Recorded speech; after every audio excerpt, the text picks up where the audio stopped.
అందరికీ నమస్కారం. आप सभी को ब्रह्मर्षि तटवर्ती राघवराव सर का नमस्कार। కార్యక్రమం ప్రారంభించే ముందు గురువు గారు బ్రహ్మర్షి పత్రి గారికి ఒక్కసారి మనం ధన్యవాదాలు చెప్పుకుందాం. कार्यक्रम शुरू करने से पहले परम गुरु ब्रह्मर्षि पितामह पत्री जी को धन्यवाद करते हैं। గత 77 ఎపిసోడ్ నుంచి ఒక విషయం మీద మనం చెప్పుకుంటున్నాం. पिछले 77 एपिसोड से हम एक विषय के ऊपर चर्चा कर रहे थे। ఈ రోజు 78వ ఎపిసోడ్. आज का यह एपिसोड 78वां है। విషయం ఏమిటంటే వికృతి, ప్రకృతి, సంస్కృతి. और विषय है विकृति, प्रकृति और संस्कृति। ఈ సందర్భంగా ఆత్మజ్ఞానం పొందిన వారి ప్రవర్తన ఎలా ఉంటుందో తెలుసుకుంటున్నాం. इसी संदर्भ में आत्मज्ञानी का व्यवहार कैसा होता है उसके प्रति जानकारी प्राप्त कर रहे हैं। ఆత్మజ్ఞానం పొందితే ఏం జరుగుతుందో తెలుసుకుంటున్నాం. आत्मज्ञान प्राप्त करने से क्या होता है वह हम जानते हैं। ఎందుచేతనంటే क्योंकि ఎవరైనా సరే कोई भी हो ప్రారంభంలో शुरुआत में తమోగుణము, రజోగుణంలో ఉంటారు. तमोगुण और रजोगुण में रहते हैं। అప్పుడు వారు ఎక్కువగా పాపకర్మలు చేస్తూ ఉంటారు. तब वे अधिक रूप से पाप कर्म ही करते हैं। ఒక 200, 250 జన్మలు గడిచిన తర్వాత 200 से 250 जन्म के बाद సాత్విక గుణంలోకి వస్తారు. सात्विक गुण में प्रवेश करते हैं। అప్పుడు పాపకర్మలు మానేసి पाप कर्म बंद करके అప్పుడు అన్నది కూడా చెప్పాలి. तब ही पाप कर्म छोड़कर పుణ్యకర్మలే చేస్తారు, पुण्य कर्म ही करते हैं। చేస్తూ ఉంటారు. पुण्य कर्म ही करते रहते हैं। 300, 350 జన్మలు దాటినప్పుడు 300 से 350 जन्म बीतने के बाद సాత్విక గుణం కూడా దాటిపోతూ ఉంటారు. सात्विक गुण को भी पार करते हैं। సుమారు 400 జన్మలు దగ్గరికి వచ్చినప్పుడు लगभग 400 जन्मों के करीब पहुंचते हैं तब శుద్ధ సాత్వికంలో కూడా వస్తారు. शुद्ध सात्विक में भी पहुंच जाते हैं। అంటే నిర్గుణ స్థితికి వస్తూ ఉంటారు. मतलब निर्गुण स्थिति तक पहुंचते हैं। ఆ స్థితిలో వాళ్ళు उस स्थिति में वे लोग జ్ఞానం కూడా బాగా పొందుతారు. ज्ञान भी अधिक रूप से प्राप्त करते हैं। అలా జ్ఞానం పొందిన వారు उस तरह से ज्ञान प्राप्त करने वाले పాపకర్మలు చేయరు, पाप कर्म भी नहीं करते हैं, పుణ్యకర్మలు చేయరు. पुण्य कर्म भी नहीं करते हैं। ఆత్మకర్మలు, आत्म कर्म, ఆత్మసేవలు आत्म सेवा మాత్రమే చేస్తారు. ही करते हैं। ఇక్కడ నాకు వచ్చిన సందేహం అయ్యా, సేవ సార్. అంటే ఒకటే వస్తుంది, ఇక్కడ ప్లోరల్ అన్నాం మనం.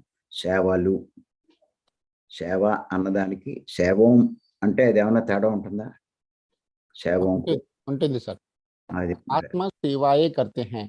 అది నేను చెప్పేది. Yes sir. కర్మ అంటే ఒక్క కర్మ కిందే వస్తుంది. అవును సార్। కర్మలు అన్నాం కదా ఇక్కడ. జీ అంటే కొన్ని సందర్భాలు ఇప్పుడు కర్మలు అంటాము, హిందీలో మనం కర్మ అంటే అది సేమ్ వాక్య రచనను బట్టి అది బహువచనంలోకి వాడొచ్చు, సింగులర్లోకి వాడొచ్చు సార్. రెండు తీర్లా వాడుతూ ఉంటారు. కానీ ఇప్పుడు మీరు చెప్పిందే కరెక్ట్ సార్, సేవాయే అనాలి. నేనే తప్పు. చాలా మందికి ఈ విషయంలో సందేహం రావచ్చు. अधिकांश लोगों को इस विषय में संदेह हो सकता है। పాపకర్మలు చేయకూడదు అన్న విషయం అందరూ అంగీకరిస్తారు. पाप कर्म नहीं करना है यह बात सभी स्वीकार करते हैं। కానీ పుణ్యకర్మలు ఎందుకు చేయకూడదు? तो पुण्य कर्म क्यों करना नहीं चाहिए అన్నది చాలా మందికి అర్థం కాదు. यह बात बहुत लोगों को समझ में नहीं आता है। అందుచేత ఈ విషయం జ్ఞానికే అర్థమవుతుంది. इसीलिए यह बात सिर्फ ज्ञानी ही समझ पाता है, మిగిలిన వాళ్ళకి అర్థం కాదు. बाकी लोगों को यह समझ में नहीं आता है। అంచేత ఆ విషయం తెలుసుకుందాం. इसीलिए यह विषय हम जानते हैं। తెలుసుకోండి. పాపకర్మలు చేస్తే इस बात को समझ लीजिए, यदि पाप कर्म करते हैं तो జీవితంలో దుఃఖం అనుభవిస్తారు. जीवन में दुख अनुभव करना पड़ता है, కానీ పుణ్యకర్మలు చేస్తే భోగం అనుభవిస్తారు. लेकिन पुण्य कर्म करते हैं तो भोग अनुभव करते हैं। అంతకు మించి ఏమీ జరగదు. इसके आगे कुछ भी नहीं होता है। కానీ ఆత్మకర్మలు చేస్తే लेकिन आत्म कर्म करते हैं तो మోక్షాన్నే పొందుతారు. मोक्ष प्राप्त कर पाते हैं। అందుచేత ఆత్మజ్ఞాని ఆత్మకర్మలే చేస్తాడు. इसीलिए आत्मज्ञानी आत्मा कर्म ही करते हैं, ఆత్మ సేవలే చేస్తాడు. आत्म सेवाएं ही करते हैं। అంతేకాదు इतना ही नहीं, పాపకర్మలు చేసేవారు पाप कर्म करने वाले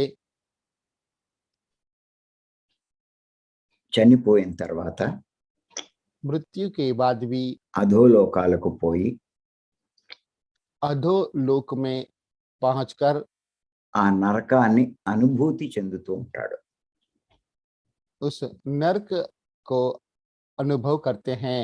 పుణ్య కర్మలు చేసేవాడు पुण्य कर्म करने वाला చనిపోయిన తర్వాత मृत्यु के बाद పుణ్యలోకాలు पुण्य लोकों में అంటే స్వర్గలోకాలు मतलब स्वर्ग लोकों में అంటే సువర్లోకం मतलब सुवर लोक में చేరుకుని पहुंचकर స్వర్గ సుఖాలు అనుభవిస్తాడు. स्वर्ग सुख अनुभव करते हैं। కానీ लेकिन ఆత్మకర్మలు ఆత్మ సేవలు చేసేవారు आत्म कर्मों और सेवाएं करने वाला ఉన్నతమైన ఊర్ధ్వలోకాలు చేరుకుంటారు. उन्नत ऐसा ऊर्ध्व लोकों में पहुंच जाते हैं। అక్కడ తన జ్ఞానాన్ని కాపించుకుంటాడు. वहां अपना ज्ञान और बढ़ाता है। మోక్షం పొందడానికి मोक्ष पाने के लिए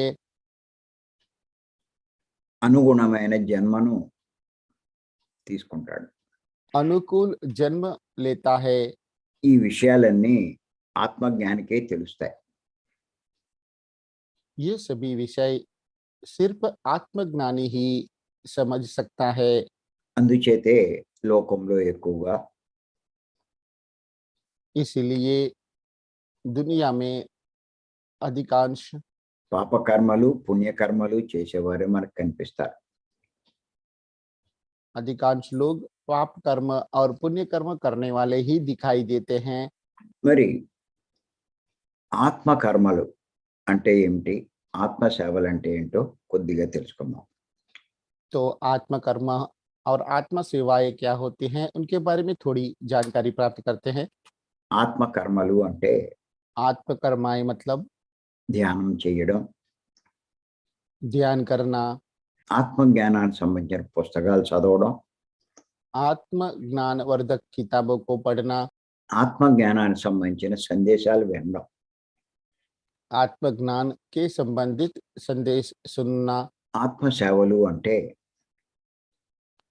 आत्मा सेवाएं का मतलब ఈ ధ్యానాన్ని అందరికీ బోధించడం, इस ध्यान को सभी लोगों तक पहुंचाना, తాను తెలుసుకున్న జ్ఞానాన్ని కూడా అందరికీ బోధించడం, और स्वयं जो ज्ञान प्राप्त किया है उसे औरों को बोधित करना।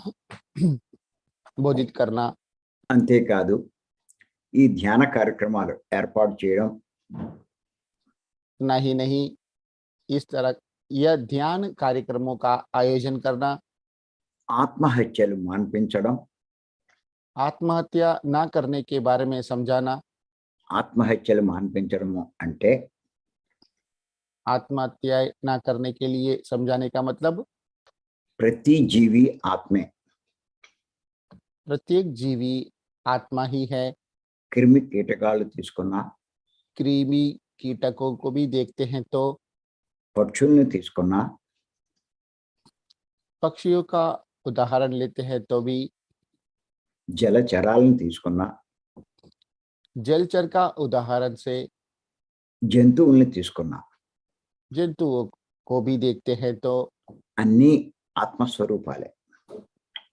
ये सभी आत्म स्वरूप ही है। ఏ జీవిని చంపినా, किसी भी जीवी की हत्या करते हैं तो, చంపినా అంటే మారినా అంటారు కదమ్మా. हत्या हानि కూడా सर, किसी भी జీవి को मारते हैं तो, మారన అంటే కొట్టడము ఉంటది, చంపడము ఉంటుంది సార్, రెండు ఉంటాయి అట్లా. అందుకే అదే వర్డ్ ఇక్కడ. सर ओके सर, किसी भी जीवी का किसी भी जीवी को मारते हैं तो, అది ఆత్మహత్య కిందే వస్తుంది. ये आत्महत्या के हिसाब में ही आता है। అందుచేత इसलिए ఎవరైతే ఆత్మజ్ఞానం పొందుతారో जो लोग आत्मज्ञान प्राप्त करते हैं, వారు वे लोग ఈ జీవహింస, यह जीव हिंसा, జీవహత్య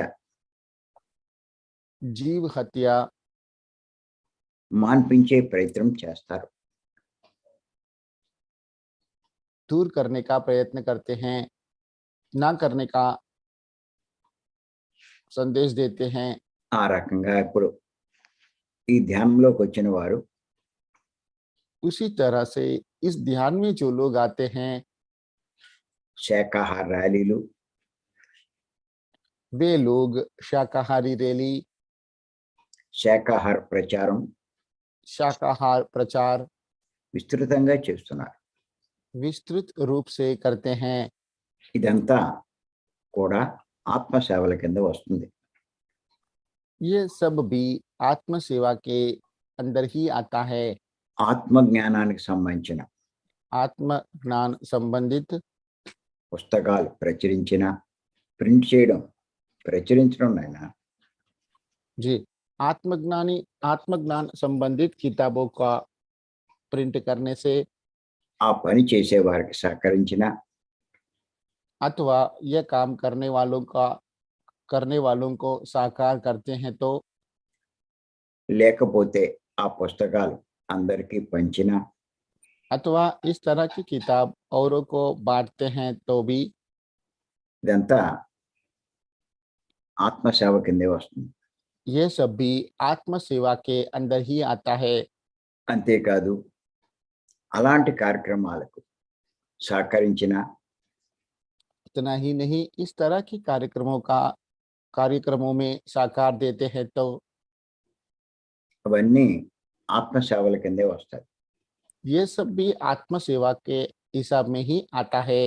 ఇటువంటి సేవలన్నీ इस तरह के सभी सेवाएं ఆత్మ ఉన్నతికి తోడ్పడతాయి. आत्मोन्नति के लिए काम में आते हैं।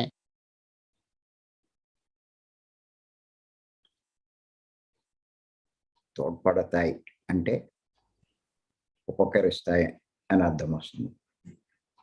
सहकारिता है सर, అది సహకరిస్తాయి. आत्मोन्नति के उपलक्ष्य में साकार देते हैं।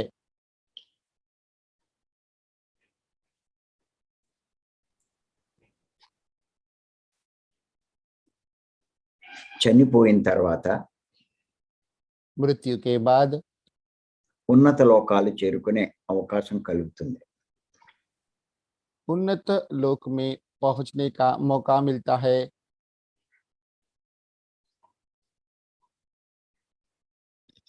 ఈ విషయాలన్నీ ఆత్మజ్ఞానికి ये सभी विषय తెలుస్తుంది. आत्मज्ञानी को पता चलता है, అందుచేత इसीलिए ఆత్మజ్ఞాని आत्मज्ञानी ఇటువంటి కార్యక్రమాల్లోనే పాల్గొంటాడు. इस तरह के कार्यक्रमों में ही भाग लेते हैं। అంతేకాదు इतना ही नहीं, ఆత్మజ్ఞాని आत्मज्ञानी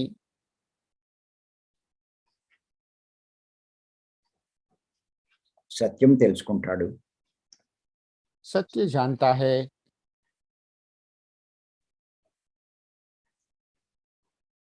సత్యమే మాట్లాడతాడు, सत्य ही बोलता है, సత్యమే చెబుతాడు, सत्य ही बताता है, సత్యంలోనే జీవిస్తాడు. सत्य में ही जीवन जीता है। ఆ ప్రయత్నంలో इस प्रयत्न में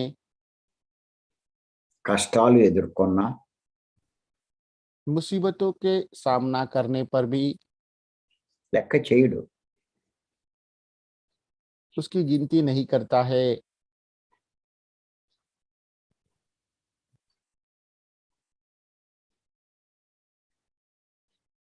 తన పని తాను చేసుకుంటూ పోతాడు.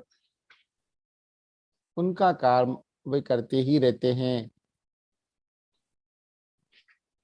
ఆత్మజ్ఞాని యొక్క లక్షణం ఇదే. आत्मज्ञानी का लक्षण यही है। ఈ విషయం మీద రేపు చెప్పుకుందాం. इसके बारे में कल जानकारी प्राप्त करेंगे। ఈ అవకాశం ఇచ్చి మీ అందరికీ నేను మరొక్కసారి ధన్యవాదాలు చెప్తున్నా. यह मौका देने के लिए आप सबको ब्रह्मर्षि तटवर्ती राघवराज सर धन्यवाद दे रहे हैं। Thank you. Thank you. तो आज का यह हिंदी संदेश यहाँ पे समाप्त होता है। तो इस विषय के उपलक्ष्य में किसी का अभिप्राय है तो कृपया हैंड रेज करके अपना अभिप्राय व्यक्त करें। చూడు ఫస్ట్ నిఖిల్ జీ గారికి. जी सबसे पहले निखिल जी को आमंत्रण देते हैं।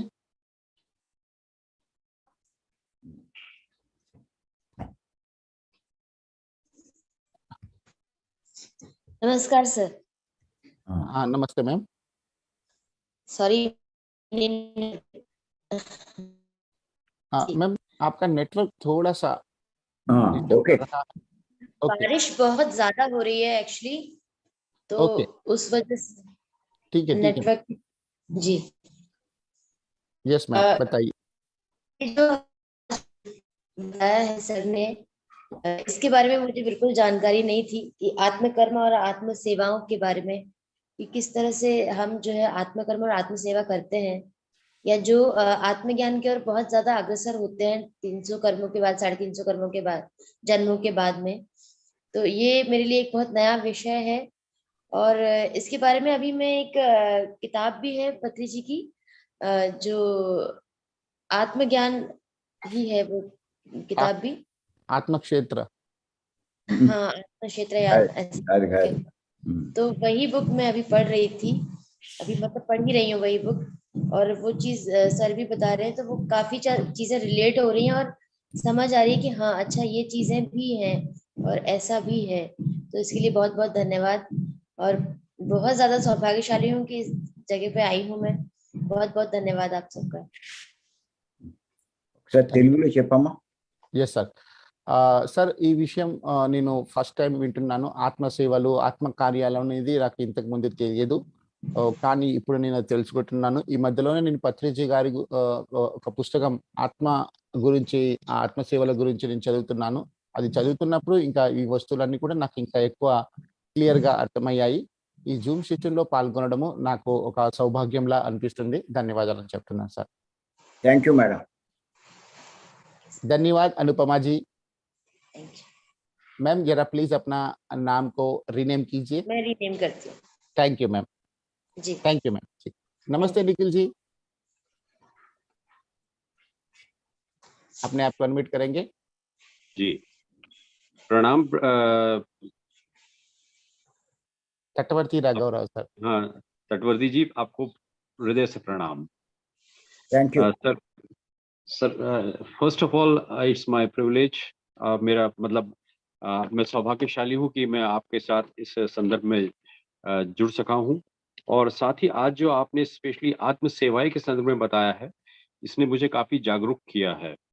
और जो अब मैं अपने पीछे देखता हूँ तो शायद कहीं ना कहीं ये कुछ किसी रूप में सेवाएं ईश्वर मुझसे करवा रहा था पीछे, लेकिन अब यह आपसे प्राप्त होने के बाद जागृत होकर सेवा करने का मुझे मौका मिल रहा है।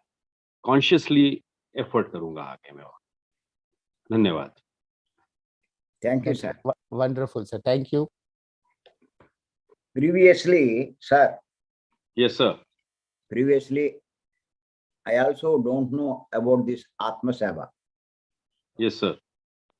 I am in the opinion to do this Punya Karmas only. Okay. But after coming into contact with Patriji, then only I have known about this. Okay sir. Then I have stopped all the Punya Karmas. Right.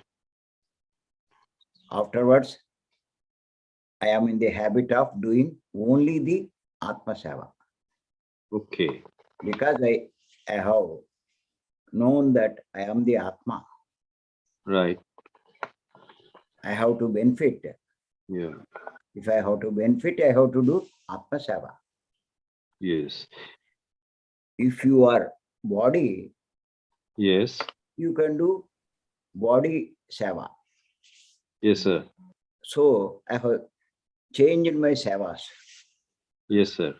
That is only I have known Yes. after that. In fact, the way you have clearly defined it, it has made a very clear distinction in my mind. What is Punya Karma and what is Atma Seva? What is Atma Karma? In fact, I was not earlier able to understand the distinction between the two. Karma and Seva, both are different.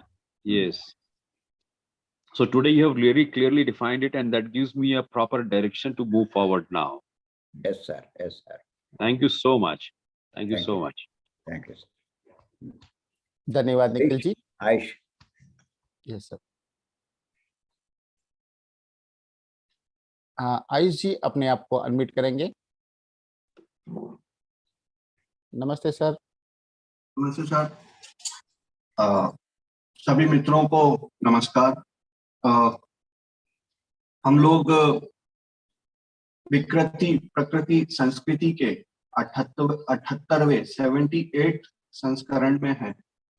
हम पिछले 4 classes से भगवान श्री कृष्ण द्वारा अर्जुन को बताए हुए गीता के दूसरे अध्याय के 45वें श्लोक की विवेचना कर रहे हैं, जिसमें इन 5 क्लासेस में हम आत्मज्ञानी के लक्षण व आत्मज्ञानी कैसे बनना है इसके ऊपर बात कर रहे हैं। कल हमने यह देखा था कि आत्मज्ञानी पूर्व जन्म व उन्नत लोगों के बारे में हम जाने थे कि वह पूर्व जन्म को समझता है, वह उन्नत लोगों की यात्रा करने की तैयारी करता है। आज हम समझते हैं कि आत्मज्ञानी करता क्या है। आज की क्लास में हमने शुरुआत में समझा कि एक आत्मा जब मनुष्य जन्म की शुरुआत करती है तो शुरू के 200-250 जन्म तामसिक व राजसिक गुणों में रहती है, जिसमें अनेक पाप कर्म होते हैं। 300-350 जन्मों के बाद वह सत कार्य में संलग्न होती है और लगभग 400 जन्मों के बाद शुद्ध सात्विक रूप को पाती है।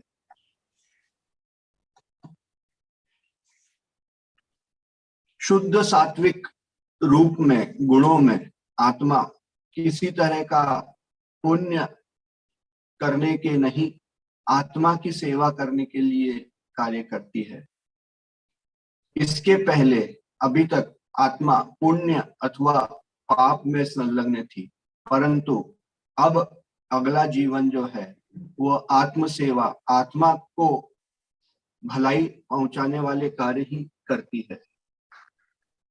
यदि हम पाप कर्म करते हैं तो अगले जीवन में दुख प्राप्त करते हैं, यदि पुण्य करते हैं तो अगले जीवन में भोग प्राप्त करते हैं। ऐसे लोग जो पुण्य आत्मा होते हैं वे लोग मृत्यु उपरांत पूर्व लोकों में जाते हैं। कल हमने समझा था कि इस लोक के अलावा भी 6 लोक और होते हैं। जो लोग पुण्य करते हैं वे स्वर्ग लोक तक पहुंच पाते हैं, परंतु जो आत्मा के कार्य करते हैं वे और ऊर्ध्व लोकों की यात्रा करते हैं। उन ऊर्ध्व लोकों में वे ज्ञान अर्जित करते हैं और सत्य लोक तक पहुंचते हैं, जिसके बाद मोक्ष है। तो अब हम समझते हैं कि आत्म संबंधित कार्य क्या होते हैं।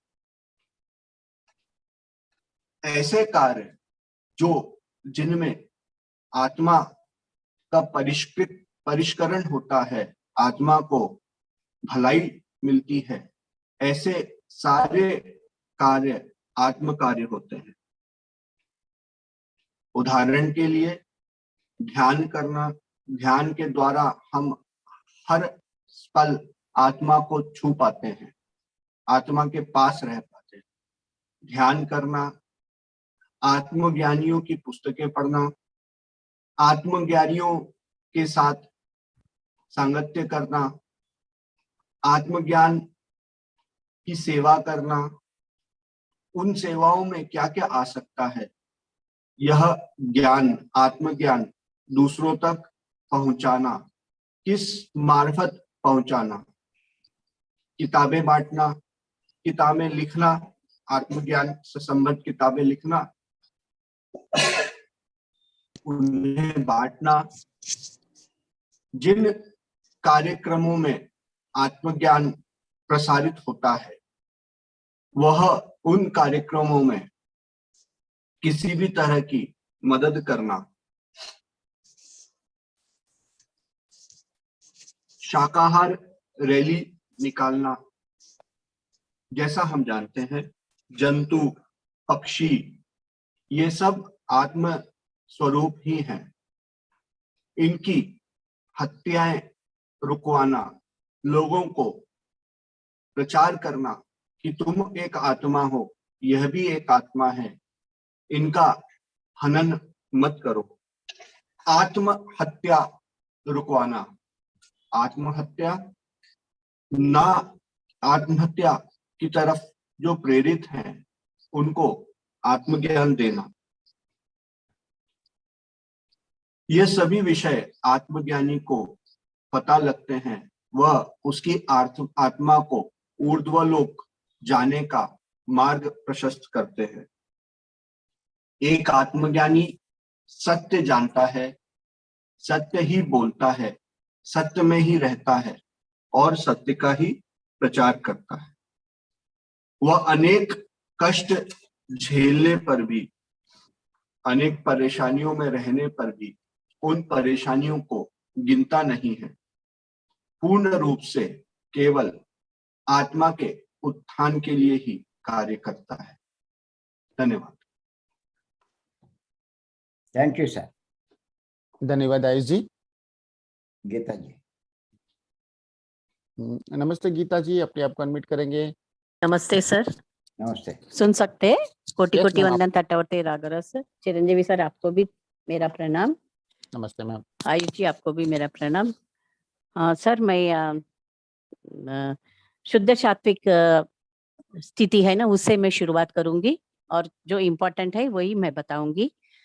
आपने बताया कि लगभग 400 जन्म के करीब पहुंचते ही तब शुद्ध सात्विक पहुंचते हैं, कि मतलब निर्गुण स्थिति तक पहुंचते हैं। यहाँ आपने दो विषय इंपॉर्टेंट विषय के बारे में बताए, पाप कर्म और पुण्य कर्म।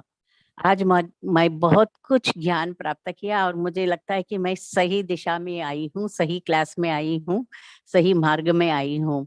8 महीने के बाद और कुछ मुझे इम्पोर्टेंट बात आज मालूम पड़ा सर, वो यह है कि पाप कर्म और पुण्य कर्म ये दोनों मालूम है, लेकिन इसमें आपने बहुत सी अच्छी बातें बताई और दो इम्पोर्टेंट बात बताए आज, आत्म कर्म और आत्म सेवा, वो भी मैं संक्षिप्त रूप में बताती हूँ सर।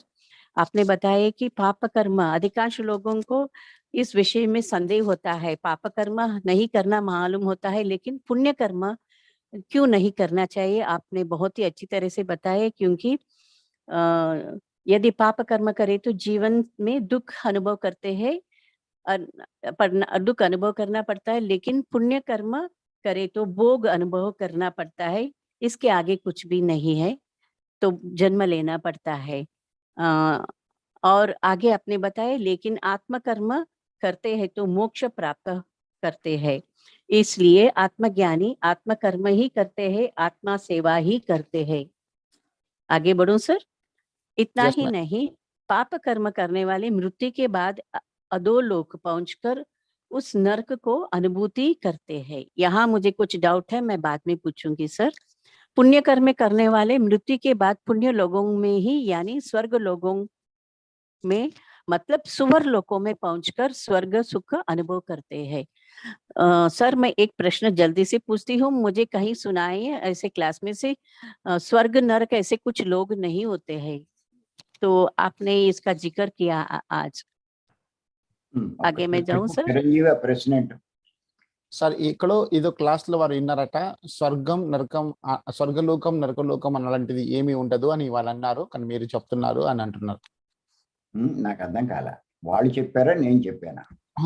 ఎక్కడో విన్నారట ఆమె, మనం చెప్పలే, కానీ ఈ రోజు మనం స్వర్గలోకం నరకలోకం అంటున్నాము అని అంటున్నారు. దాని గురించి నాకు కొంచెం చెప్పండి అంటున్నారు. నరకలోకం అనేమి అనలేదు కానీ అధోలోకం అని చెప్పాను. जी गीता जी, सर ने नरकलोक नहीं कहा, अधोलोक कहा। वहां पे नरक जैसे यातना ही अनुभव करते हैं, नॉट नरकलोक। ठीक है sir, I correct my self.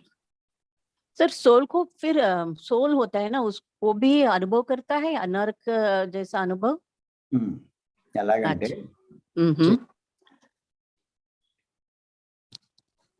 Chiranjeevi, yes sir. ఎలాగంటే जी ఒక హత్య చేసిన వాడు పారిపోతాడు. చెప్పు అది. गीता जी आपका सवाल का प्रत्युत्तर देते हुए बताते हैं कि वो इस तरह से होता है जैसे कोई हत्या करता है, वो भाग जाता है। ఎందుకు పారిపోతాడు? क्यों भागता है? पनिशमेंट से बचने के लिए। करेक्ट, చెప్పు. ये सही जवाब। నువ్వు సహీ జవాబు కాదు, सर ట్రాన్స్లేట్ చేయి. వాళ్ళు అందరూ అంటున్నారు,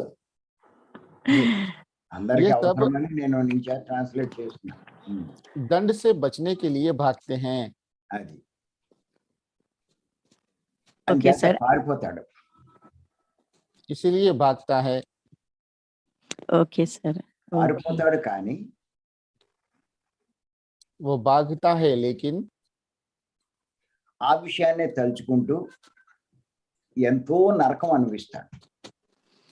ओके विषय को मनन करते हुए नरक जैसा अनुभव करता है। అదే రకంగా అధోలోకాలకు చేరుకున్నవాడు उसी तरह से अधोलोक में पहुंचने वाला ओके చేసిన తప్పులన్నిటికీ जो भूल उसने किया है, जो गलत कार्य उसने किया है, उन सब का తలుచుకుంటూ ఆ నరకాన్ని అనుభూతి చెందుతూ ఉంటాడు. मनन करते हुए नरक जैसी यातना का अनुभव करते हैं। అది మనం చెప్పింది.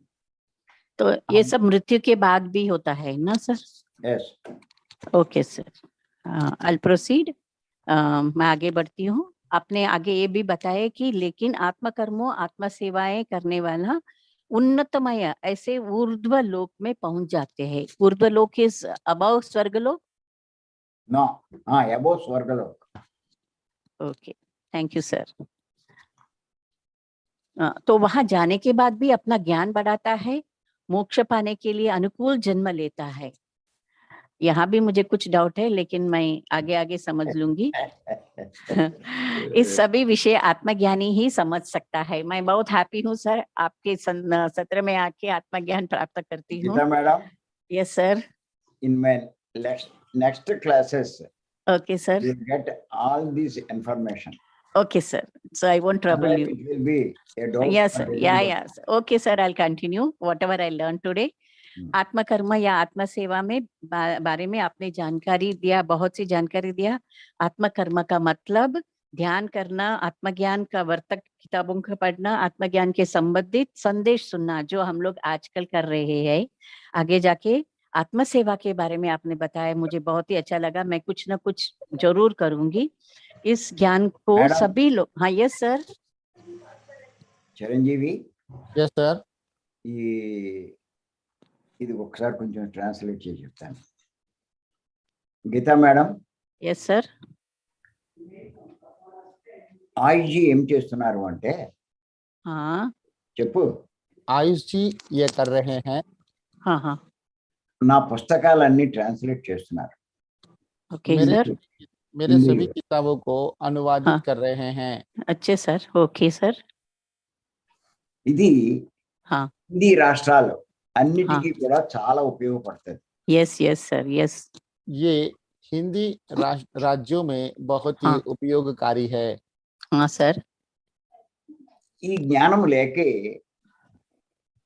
यह ज्ञान नहीं होने की वजह से बहुत से कंफ्यूजन है सभी लोगों के मन में। హిందీ हाँ। ప్రజలందరికీ చాలా కన్ఫ్యూజన్ లో ఉన్నారు. Yes yes sir, yes. मुझे भी था, बहुत कंफ्यूजन था। हाँ सर। बोलने वाले लोगों में बहुत सारे संदेह हैं। ఇప్పుడు ఈ పుస్తకాలన్నీ వారికి చాలా ఉపయోగపడతాయి. Yes sir, yes. ये सभी किताब उनके लिए उपयोगकारी है। हाँ सर, यस। అందుచేత ఆయుష్ ఏం చేశాడంటే చాలా గొప్ప సేవ ప్రారంభించాడు. Okay sir. आयुष ने एक महान कार्य की शुरुआत की। ఇది ओके सर। గొప్ప ఆత్మ సేవ. यस ये सर। एक महान आत्म सेवा है। మరి 40 పుస్తకాలు ట్రాన్స్లేట్ చేసి అవన్నీ ओके। ప్రచురించాలి అంటే यस यस, प्रिंटिंग के बाद पब्लिश भी करना है। तो 40 किताबों को अनुवादित कर उसे हाँ, प्रिंट करना हाँ చాలా ఖర్చుతో కూడుకున్నది. ये बहुत खर्च पैसों के संबंधित विषय है। मतलब बहुत ज्यादा खर्च करने का मैं विषय जरूर है। मदद करूंगी, मैं जरूर मदद करूंगी सर, प्रिंटिंग और ఆయనకి, पब्लिशिंग में। ఆయుష్ గారికి हाँ మనమంతా కూడా సహకరించాలి. हम सबको आयुष का मदद करना चाहिए। जरूर जरूर, मैं पहले ही मैंने वचन दिया, मैं जरूर मदद करूंगी सर, पब्लिशिंग और प्रिंटिंग में। Okay madam. जरूर जरूर करूंगी, जितना मुझे बन पड़ता है, मेरे क्षमता से ऊपर भी मैं करूंगी सर, जरूर करूंगी। Thank you madam. क्योंकि अभी मुझे मालूम पड़ गया आत्म सेवा क्या है। ज्ञान सभी को लोगों तक पहुंचाना है, स्वयं जो ज्ञान प्राप्त किया औरों को भी बोधित करना है, और इतना ही ध्यान कार्य का आयोजन भी करना है। आत्महत्या के बारे में आपने बहुत ही अच्छे से बताए। जलचर, छोटे छोटे कीटे मकोड़ों को भी हम मारना नहीं चाहिए, यह सभी आत्म स्वरूप ही है, ऐसे भाव में आना चाहिए। किसी भी जीवों को मारते हैं तो यह आत्महत्या का हिसाब में हो जाता है। मुझे आजकल मैं किसी जीव जंतु को मारती ही नहीं। जो लोग आत्मज्ञान प्राप्त करते हैं, ये लोग सब यह जीव हिंसा, जीव हत्या दूर करने के लिए प्रयत्न करते हैं। मैं भी, सभी भी, कभी एवरी मोमेंट यही मैं ध्यान में रखे मैं यहाँ किचन में काम करती हूँ। यह सभी आत्म सेवा के अंदर ही आता है सर। आत्मज्ञान संबंधित पुस्तकों को प्रिंट करने से अथवा यह काम करने वालों को सपोर्ट भी करना चाहिए, मैं जरूर करूंगी। आपने अभी बताया सर, यह किताब बांटना ये जरूर करूंगी, यह सब आत्म सेवा के अंदर आता है। बहुत ही अच्छा लगा, इस तरह के कार्य आत्म सेवा के अंदर आते हैं, आपने बताया। मैं सभी सेवा करूंगी, सभी मदद करूंगी सर। आज 2 इम्पोर्टेंट विषय मैंने प्राप्त किया। पुण्य कर्म क्या है, पाप कर्म, आत्म सेवा क्या है, आत्मा कर्म क्या है। Thank you sir, thank you. धन्यवाद Geeta ji. Madam Geeta madam, yes sir, yes sir. ఇప్పుడు హిందీలో లభించే పుస్తకాలన్నీ చాలా రేట్ ఎక్కువగా ఉన్నాయి. చెప్పు చిరంజీవి. तो अभी हिंदी में मिलने वाले सभी किताबों की कीमत बहुत ज्यादा है। Okay sir. మనం చాలా వీలైనంత తక్కువ ధరకి మనం ఇచ్చే ప్రయత్నం చేద్దాం. हम जितना संभव है उतना कम से कम रेट में लोगों तक पहुंचाने का कार्य करेंगे। ठीक है सर। హిందీ బెల్ట్ అంతా ఈ పుస్తకాలు వెళ్ళాలి. Okay sir. हिंदी एरियाओं में इन किताबों को पहुंचाना है। Okay sir. మనమంతా కూడా ఈ జ్ఞానం ప్రతి ఒక్కరికి అందే ప్రయత్నం చేద్దాం. ओके हम सर। सभी यह ज्ञान सभी लोगों तक पहुंचाने का प्रयत्न करेंगे। जरूर सर। या అందరినీ సత్య మార్గంలోకి తీసుకొద్దాం. ओके सबको सर। सत्य मार्ग में लाने का प्रयत्न करेंगे। जरूर जरूर sir. Thank you madam. Okay, जरूर मैं बहुत मदद करूंगी सर। आप निश्चिंत रहिए, आप निश्चिंत रहिए, मैं बहुत मदद करूंगी पब्लिशिंग, प्रिंटिंग करने में। Thank you madam. Thank you sir, thank you. Ayush గారిని ఒకసారి పిలు. आयुष जी अपने आप को अनम्यूट कीजिए। సార్ ఆయుష్ గారు, మీరేమి నిశ్చింతగా ఈ పని చేయొచ్చు. Yes yes yes yes. निश्चित होकर आप भाषांतर का कार्य कीजिए। मेरा वचन है सर। గీతా మేడమే కాదు, అందరూ మీకు సహకరిస్తారు. गीता में ही नहीं, सब लोग आपको मदद करेंगे। మీరు ఎంత తొందరగా వీలైతే మీరు వీణా మేడము ఈ పుస్తకాలు తీసుకొచ్చే ప్రయత్నం చేయాలి. आप और वीना मैडम दोनों मिलकर के इन किताबों का भाषांतर करने का कार्य कीजिए। నేను మీకు 40 పుస్తకాలు ఈరోజు పంపిస్తానండి. गुरुजी आपको 40 किताब पहुंचाएंगे। అంచేత కాస్త మీరు ఈ పని మీద ఉండండి. इसलिए आप इस कार्य के ऊपर ध्यान दीजिए। Thank you. धन्यवाद। Thank you sir, thank you. Thank you Chiranjeevi. धन्यवाद। So close Jeevan sir. हाँ, तो आज का यह हिंदी सेशन को यहाँ पे हम समाप्त करते हैं। मिलते हैं कल सुबह के प्रातःकालीन ध्यान व गुरु जी का आत्म संदेश के लिए। तब तक हम आपसे रजा लेते हैं। धन्यवाद। Thank you, thank you, thank you.